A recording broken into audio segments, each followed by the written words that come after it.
I'm uncovering a lot of stuff around abundance and how I'm perceived by others, though, which is kind of surprising.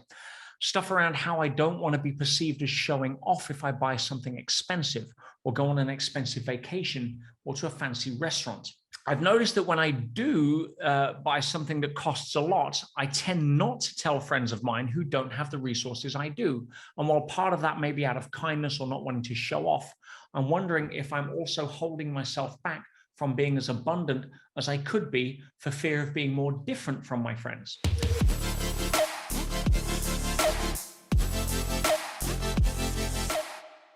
It's a valid line of inquiry.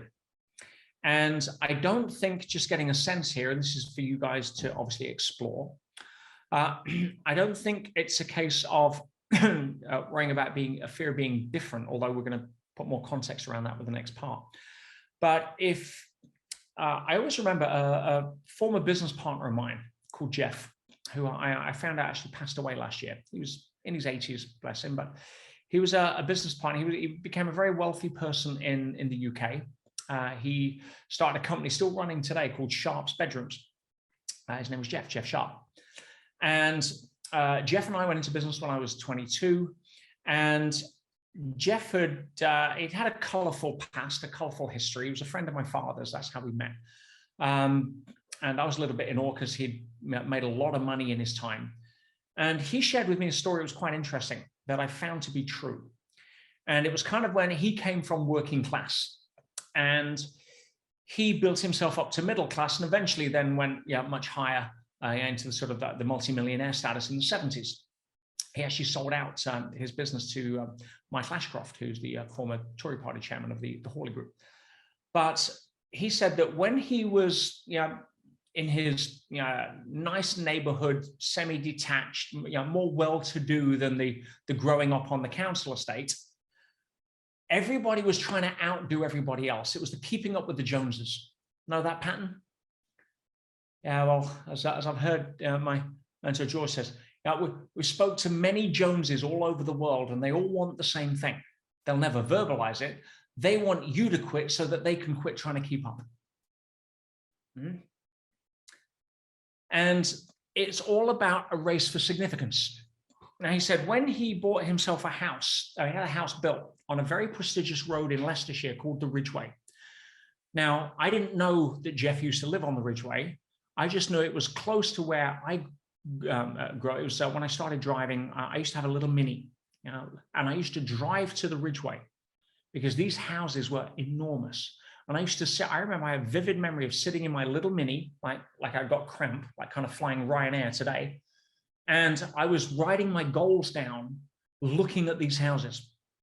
I didn't know that my future business partner actually lived there or had one of the big houses built. But Jeff said something interesting. He says when he moved to the Ridgeway, he was expecting that pattern to be magnified, that everyone was trying to be better than everyone else. And he says the first day he moved in, he had a knock on the door from a person down the road, a neighbor, come around with a bottle of wine. Hey, welcome there. And wearing jeans and just casual. And he says they were real people because they got to a stage where there was no longer anything to prove. When you're still trying to prove things, when it comes to wealth, especially if you've got your self-worth and your net worth tied, it's an unconscious game that is constantly running in the background for most people. How many recognize what I'm saying here? When you get to a point where, and you'll hear me say this in different contexts, nothing to defend, nothing to conquer, nothing to prove. You're not wasting energy on that. So if you're still worrying about if the car on your neighbor's driveway is a better model than yours, and therefore you think that that means you're not good enough until you match it, or you don't feel great because somebody's got something better or more or whatever, a better job, or fill in the blank.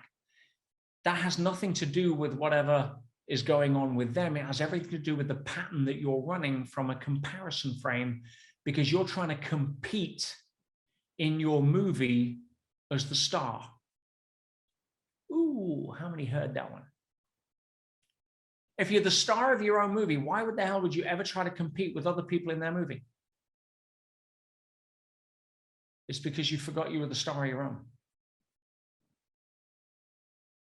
So when it comes to money, yes, if I can understand, yeah, not wanting to rub something in. If you've been out and gone on bought a bottle of wine for $500 and it was the best wine ever, and you don't want to tell your neighbor because they've just been made redundant, that's called sensory acuity, right? That's not wanting to upset somebody through magnifying their insecurities, okay? But if you're doing it because you think that, part of me doesn't want to fear different, that's a different pattern. That's an insecurity of you being afraid to shine as the star of your movie. You're just using the comparison game of money as a vehicle for perpetuating that pattern.